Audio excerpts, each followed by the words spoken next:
இன்றைக்கான அதனுடைய வார்த்தை எம்மாத்திரம்.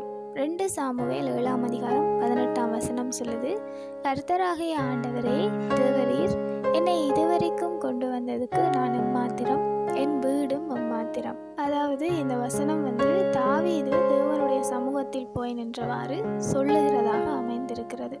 தேவரீர் என்னை இவ்வளவாய் நடத்தினதுக்கு நான் எம்மாத்திரம், என் வீடும் எம்மாத்திரம் என்று சொல்லி தாவீது இந்த இடத்துல சொல்லி இருக்கிறார். அதே போல எங்களையும் தேவன் இந்த ஆண்டு முழுவதுமாக நடத்தி இருக்கிறார்.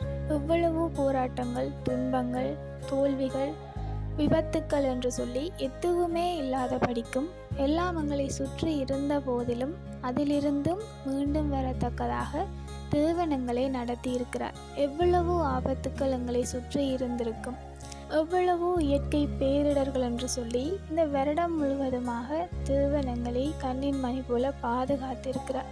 அந்த வகையில் நாங்கள் எம்மாத்திரமாக இருக்கிறோம். எவ்வளவு ஜனங்கள் இருக்கத்தக்கதாக உண்மையில் எங்களுடைய ஜெபத்தையும் தேவன் கேட்டிருக்கிறார், எங்களையும் தேவன் நடத்தி வந்திருக்கிறார். அதற்கெல்லாம் நாங்கள் எம்மாத்திரம். ஆனாலும் தேவன் எங்களை கிருபையாய் நடத்தி வந்திருக்கிறார்.